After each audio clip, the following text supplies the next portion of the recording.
company that I use personally, and I think you guys know me well enough in this group in the Generate series that I'm not going to bring anything to you that I wouldn't personally use or spend my own money on.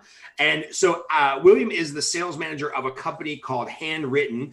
We'll put the link to their website in the chat box right now. Speaking of which, if you're watching this on Facebook, please do, you know what you're supposed to do. Click the little likey button or leave a comment or share this just so that more people in the group sees the video, because we've got to cheat the Facebook algorithm. But again, William is the sales manager of a company that does handwritten cards in a scalable fashion. Everything's web-based. I go in there, I put in the thank you cards I want to go out, they write them. But what's cool is that they've scaled over the last couple of years from this one kind of handwriting robot to now they've built 90 robots in their factory in Arizona and scaled to this massive company where they're doing, I don't even know what the numbers are. We'll probably get to that, but I'm guessing thousands of cards a day or a week from these handwriting robots. And it's crazy. When you guys sent me out your press package before I signed up for your service a few months ago, like I was going through the little handwritten card that you sent me, and it's really, really hard to tell whether this is handwritten or if this is a robot or a computer or whatnot. So William, what did I miss in my little 60-second bio there of you and your company? No, that was great. Thanks for the quick intro. And if you want, you can lick your finger and smudge the ink. That's one of the most classic tests that we get. Oh, yeah, that actually works. Look at that. It actually smudged the ink. It looks actually handwritten by a robot. It's still handwritten. That's too funny. That's literally one of the biggest things that we get. And I always have to laugh at it or even ask people to do it, because it's like, yeah, it is real ink. And, you know, when people are going to get these cards, they're going to ask themselves, did this person actually write this note for me or not? And, you know, there's so many services out there these days that will, you know, cheaply print a handwritten looking note on a card. And people are smart. You guys are smart. You know, people are going to catch that. And that's really where that extra step is coming in and adding the value of using a real pen. Shoot, I should have had one to grab here, but we, you know, the ink cartridges that we use are actually just a Pilot G2 pen.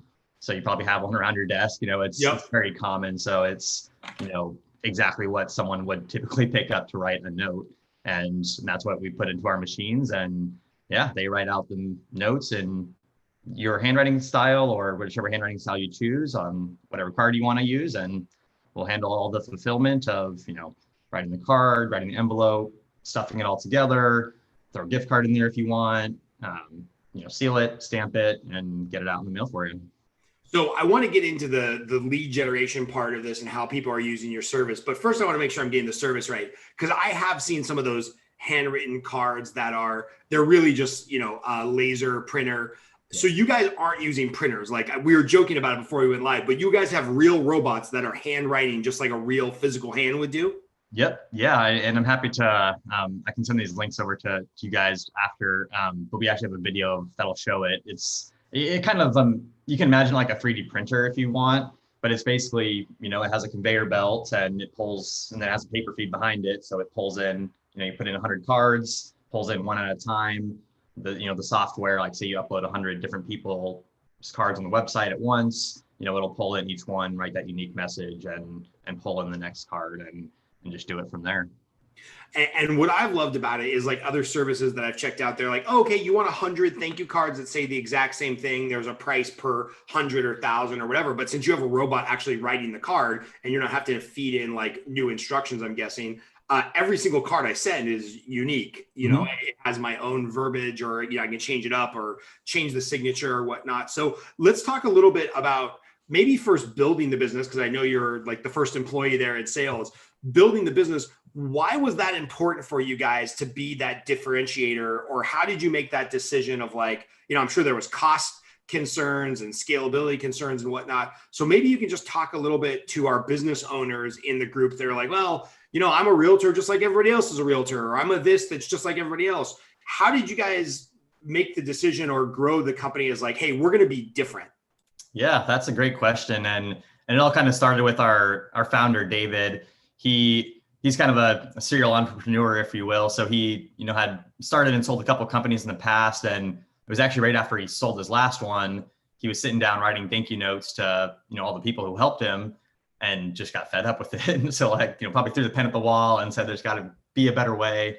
And that's kind of where the idea, was generated there. And from there, you just kind of looked into, before the call, we were talking a little bit about, we actually used to lease our handwriting machines from a third-party company.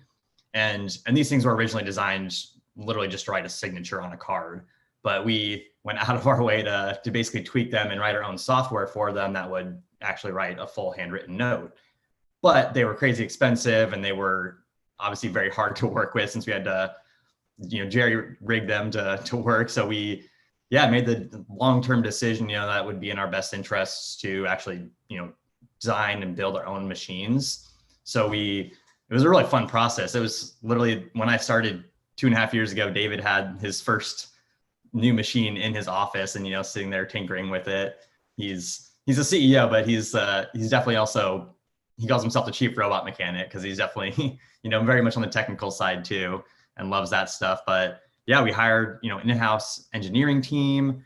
We actually had some ex-engineers from NASA that were helping us to, work with the whole paper feed and everything. And really just, we were actually able to more than cut in half our cost on the machines, and also able to produce them ourselves, so we didn't have to, wait 3 months for parts from some other company and things like that. And now we, even from there, since we started doing that, we invested in a laser printer. So we actually laser print and a 3D printer.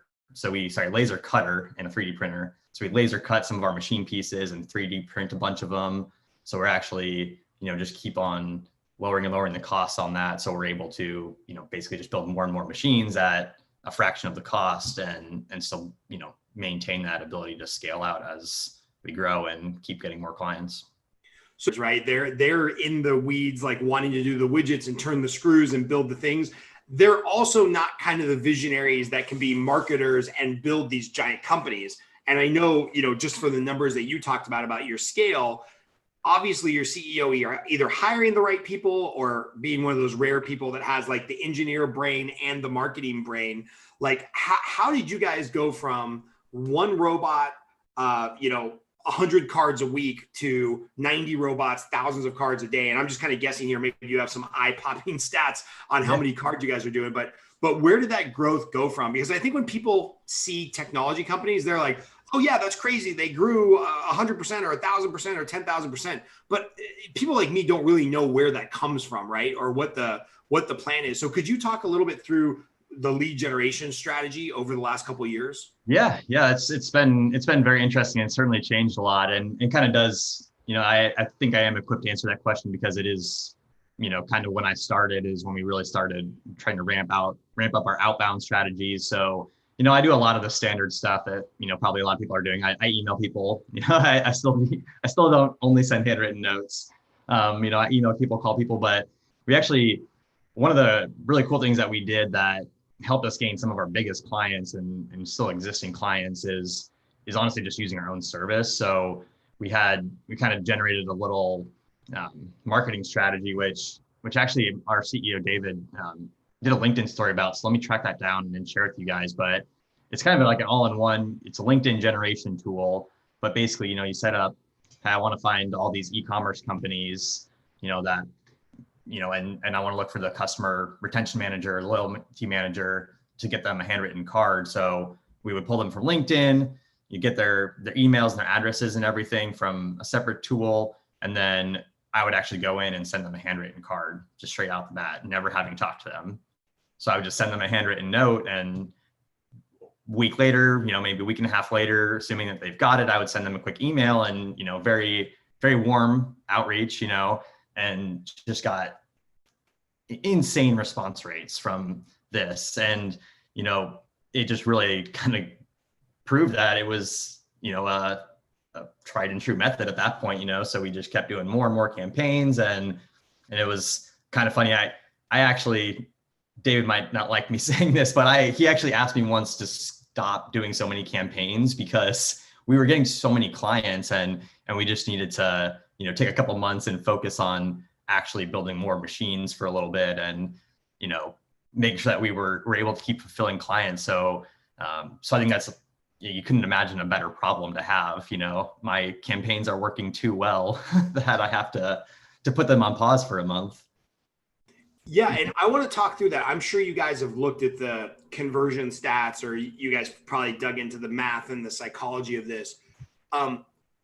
If I'm trying to get in touch with William and build a relationship, whether I'm a lender and you're a realtor, or, whether you're a strategic friend I want to have you guys done any studies, or have you seen any of the math on, like, if I just cold email you, cold text you, cold call you, versus like I send a warm handwritten letter to William and then I follow up strategically 3 days later, hey, did you get my card? Do you have any idea what the conversion rate looks like there for at least an introduction or a follow-up or a relationship building opportunity? Yeah, there's definitely a lot of good stats out there. I think one of the crazy ones right off the bat is that handwritten envelopes have a 300% greater open rate than just like a printed envelope, which, right off the bat, that kind of separates it out between an open rate and a response rate, of course, but, people are opening it. I ask myself, I go out, pick out my mail, I'm only going to open either a bill or something that's handwritten,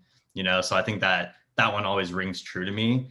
And I think, in my personal experience too, having done that kind of follow-up email campaign, it was very, very easy to see for me some differences there. I think on average, just a cold email campaign of mine will probably get, 3 to 4% reply rate, maybe. That might even be on the high side. When I throw in the handwritten note before that and send the email, I'm talking easily 15 to 20% reply rates on these campaigns. And, sure, some of them might be, thanks for the card, but not interested, or wouldn't work for me, and that's totally fine, but that's still, 4 to 5 times higher response rate that I'm getting from these campaigns that I would have never got. And, definitely playing around with it too, a lot of times. And this is kind of how we adjusted our strategy a little bit, because there is, of course, anyone can use our service. So there's kind of an unlimited market out there, and we can't send handwritten notes to everyone. So I did switch up my strategy a little bit, and, still went with some cold emails probably as the first step, and then would say, hey, I love to send a handwritten card to, everyone, but just want to make sure that you would be interested first. And then, can get their address and things like that, and send them a handwritten note as, kind of that follow-up step. And then you're kind of already getting them into that sales process of, waiting on the sample kit, and then it's arriving and you have this follow-up conversation. And that worked really well too. I think it probably had a little bit lower response rate overall, just because, of course, you're not sending the handwritten note first and piquing those people's interest. But at the same time, our costs were exponentially lower on those campaigns, just because we weren't having to, send out a card for every single, general lead that we weren't even sure if it was a good lead or not. So, so I was, very, very cold prospects and trying to make the best use out of them there. But as for, inbound leads, I think that's kind of on the opposite end of the spectrum. That's one thing that we've always really focused on. And I think that is really a good avenue for our clients to use too. Inbound leads are gold, right? You got to do anything you can to capture those. And if, that's the sample kit that you got, from, basically submitting that form on our website, it could be the same for any of our other clients. Hey, you want some more information? Great. I'm of course going to send you an immediate follow-up email, because I need to get in touch with you and let you know that, you did something. But then that handwritten note would be automatically triggered as well to be put in the mail and sent as a little follow-up.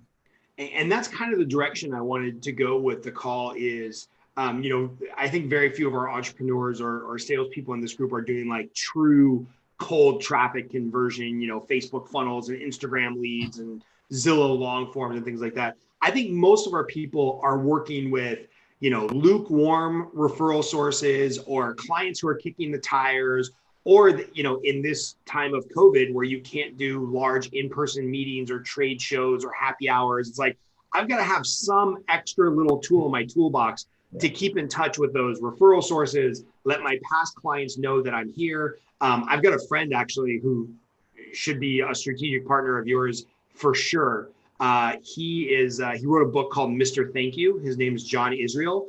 And he's been featured on like every national news program in the country, because one day he just decided like, I'm feeling a little down. I need to get some gratitude in my life. and he committed to writing, I think it was 5 thank you cards a day for an entire year. Wow. And there could be no duplicates, you know, he couldn't write the same, he had all these rules, and then he ended up writing a book about it. And it's fascinating because he was just like writing thank you cards every single day. And he's got a whole wall of people that responded. So let's shift gears and talk about that a little bit. Maybe you could talk about some test cases or some examples of your clients on how they are using that for the warm inbound leads, or the, you know, the relationship building or the relationship retaining. Can you talk a little bit about your guys' services of handwritten cards for those purposes? Yeah, absolutely. And thanks for switching gears there. Yeah, there's always so many different use cases for the handwritten notes, so you can easily get distracted talking about one. But honestly, I think that, you know, the prospecting is great. Of course, you know, it's going to get you a better response rate and everything. But really where the true value of the handwritten notes does lie is in once you have either a current client or someone who's, you know, much more lukewarm than a cold client. And really it just goes back to the relationship building. You know, sending an email, calling someone, it's only going to go so far. But, you know, who sends handwritten notes anymore is kind of our whole thing, you know. And, you know, sure, you know, there's a couple companies out there now that do what we do, but, you know, when one of our clients is, or, you know, one of your clients, I should say, is, you know, reviewing your guys' services, chances are that, you know, the 3, you know, entrepreneurs that they're evaluating, they're not all going to send them a handwritten card. If one of them does, that person's going to get a big leg up because they have already showed that they're, you know, going that extra mile. They want to build that relationship and really further that, you know, that value for them. Yeah, I'm thinking about there's this thing that really pisses off loan officers, and that's the vertical that I work in, where realtors will say like, well, Scott, you know, I had to give out 3 names because that's the law. And I'm like, first of all, that urban legend from the 1970s has to die, because there is no law whatsoever. There is no trade policy. There is no guidance from the National Association of Realtors. There is no case law that says that you have to hand out 3 cards. Like, I've actually talked to lawyers about this, and they're like, no, if the person handed out 3 cards of people that they knew were fraudulent mortgage brokers, then they would be held liable for making a bad decision. And likewise, if they held out 1 card, it doesn't matter. Anyway, if certain professionals feel more comfortable handing out 3 cards, and then those people are going to be their own worst enemy because they're going to call a bunch of competitors and get competing opinions, so be it. What I have to do as a professional is figure out like, okay, cool. So how do I stand out from those other 2 people? And just like you insinuated, like if it's me and, you know, Realtor B and Realtor C, and we all have a similar conversation, I'm not, you know, 90% better than the next loan officer out there, but I just do the little touch of a handwritten follow-up card. I think it cost me $3, $4 with you guys or something. If I send in bulk, like that little $4 touch, especially since I sell a product that could, you know, create a $4,000 revenue, it's a penny. It's nothing. You know, sometimes I get mad. Danielle and I will be in here and we'll get our return mail for the day or whatever. And a couple of them get kicked back. And I'm like, oh, that's $8 we wasted. 2 of these letters got kicked back. But it's like, who cares? The other $200 in cards I spent this month, you know, they got through. And so I think you're right. It's a way to stand out. So can you just talk through like your guys' system, like structurally, what you guys do, how somebody signs up, and frankly, how easy you make it? Because I think all salespeople out there, if they don't hear how easy something is, they'll just never implement it, even if it's the best idea ever. Yep, I'm guilty of that as well. So I can resonate. Yeah, and I definitely can jump into that. And honestly, not even just, you know, blowing steam here. It's so easy to use our service. You know, we have, you know, first off, we have the website, which is, you know, kind of the full service, if you will. You know, you can go on there, choose any of our categories of cards, thank you cards, birthday cards, holiday cards. You know, you can do any of those stock cards, and then you can also customize your own. It costs a little bit more to do that, but, you know, if you want to throw your logo on there or something, then you can definitely do so, and, you know, kind of make that more of your branded card. And then going forward, you'll just have that one that you can click on and, you know, very quickly send your messages out.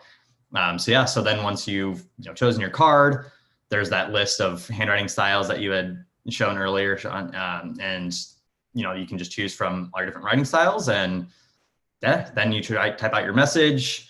If you already have that person in there for your address book, then you can just add them and send it to them. But, you know, if it's a new person, you just type in their address and click add to basket, and and order the card.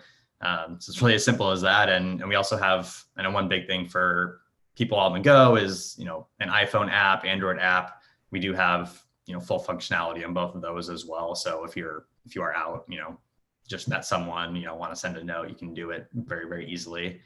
And then, from there, all you do is type in the message and, the name, the address, and we really do handle the rest. We handwrite the actual card, of course, pretty good sized message in there. We'll handwrite your return address, the to address, seal that all together. We can throw gift cards in there or anything, business cards, stickers, if you guys want to insert other items in there. And then we stamp it and send it out for you. So it's, it's really as simple as just going in there and ordering it, and we'll do the rest. Then you can kind of just sit back and assume that card's going to show up in about a week or so. Yeah, I know that you guys can't give out any trade secrets, and you guys are growing like a tech company. So I'm sure all your money is top secret, and you don't have to answer this question. But I've thought about it. I'm like, if I buy a card and a stamp and I take 3 minutes of my time, I've done the math, and I'm like, you guys are doing it for like $4. I'm like, how are these guys making any money? But I'm sure if you're in business, you're making money because we're not a nonprofit. But I just want to say, like, to the people that are watching, and there's quite a few people watching and people that watch the replay. By the way, if you're watching, click the little likey button or something, or leave a comment. That way other people in the group know they're supposed to watch it. I just think of the return on investment on my time. One, because I've got about 10 different templates. Hey, thanks for getting pre-approved with us. Thanks for sending me the lead. And I'll make some little adjustments, but just the scalability of being able to tell, either my assistant, or we have a virtual assistant in the Philippines, to like send out these cards, do this thing, get through these 20 people. And then I can just go back to work and revenue generating activity instead of sitting here and writing out a card for an hour, which I really want to do. I want to be the guy that thanks people and shows gratitude and does the extra step. I'm just glad that I found you guys, because then I can do the extra step digitally instead of personally. Yep. There's nothing wrong with that. I think you kind of hit the nail on the head there. You do want to be that guy, and there's nothing wrong with still putting in the effort to find a service that's going to do that for you. I think that's kind of one question that I sometimes get, but I don't really think that comes into play. Like, you're still going so much further than anyone else is going to still send someone a personalized note and, do everything in your power that you can to make it look handwritten and authentic, because you know that you don't have the time to do it. And at the end of the day, if you're still looking at that effort versus, I'll call you Realtor A in this instance, just for the example, Realtor A versus Realtor B, hey, I'm going to go with you still because you did that and the other person didn't. And then I'm guessing, since we're slowly adding, an address of my favorite realtor here, a past client there, a pre-approval there, I'm guessing at the end of the year, come December, I can just like merge mail all and say, send everybody in my address book a, congratulations, end of year, Merry Christmas, Happy Kwanzaa, Happy Hanukkah card or whatever. Yeah. Can I get that? Can I get a thank you, Happy Kwanzaa, Merry Christmas, Happy Hanukkah all on one card? That way I don't offend anybody. You can, because you can design your own. So you have total flexibility. Cool. Hey, What else does anybody need to know about Handwrytten, either as, a strategy, just how handwritten cards can work, or about your company specific? Like, taking up the last 5 minutes here, what do people need to know about you, your company, or just the thought process of writing handwritten cards? Yeah, that's a great question. I think it's kind of funny what you said earlier. You of course. And I'm sure everyone on this call probably can resonate with the fact that you want to send handwritten cards. And it's not that, you don't want to, it's that you just don't have the time, right? So I think that's the biggest thing is, going into our service and honestly just sending one card. And I can definitely send everyone here, a $5 coupon or something to get you a free card. But I think that there's no better way to really see the value for yourself than to go in and do it and see how easy it is to type in your message and see all the handwriting styles, send a card to, your husband or your wife or yourself, and make someone's day. It's on me. And then just really see how easy it is. And I think that's always, I always give people a free card to start, because I think that they already have that mental block of, I don't have the time to write the cards myself, and this service might take just as long, but it's definitely not going to. And you'll see that when you go in and do it. So that's usually what I recommend. And then from there, definitely share my contact information as well with everyone. If anyone has other questions or, wants to talk specific about how to help your guys' business or how things would work for you, then yeah, can definitely connect. And then something I found out, which I'm very excited about, is if you really want to take this to the next level, I was joking with William before we got on. I was like, well, when are you guys going to upgrade where I can just send you a sample of my handwriting, and then every card doesn't just look handwritten, it's actually my handwriting. And he's like, oh, we can do that now. It's just $1,000 processing fee. So I'm going to send out about another couple hundred cards, make sure that I'm like really feeling it. And then I'm going to drop the $1,000 so that you guys can have my scribble scrabble, as my 4-year-old son calls my writing scribble scrabble. He's like, Daddy, you don't like me to scribble scrabble when I color. Why is your scribble scrabble when you write? And I'm like, all right, fair enough. So yeah, we're going to definitely do that, because I would like the cards to look more and more authentically me. Even though, spoiler alert, it's not me, it's a robot in Arizona. So cool, William. We'll put all your contact information here. I'm going to have Danielle introduce you to John Israel, because I think you guys could talk thank you cards for probably a week straight and bore my mind out. But yeah, man, next time I'm up in Arizona, our operations center is up there. We'll have to get in touch and grab a beer when it's safe. Absolutely. Yeah, that sounds like a great plan. Thanks so much for having me on. It's been great. Yeah. Oh, and that's what we'll have to do when it's safe. We'll have to do a Facebook Live tour of the robots and see these robots that are writing our cards. So, yes, all right, man. I appreciate you being on the Generate series. If you need anything from us, just let us know. Again, we'll put all your contacts here in the comments. And a few people tuned in now. It's Friday, a little lower viewership on Friday, but we'll repost it everywhere so it gets seen. Sounds good. Well, thanks so much, Scott. I appreciate your time. Have a great rest of your day and a nice weekend. Thanks, William. Talk soon.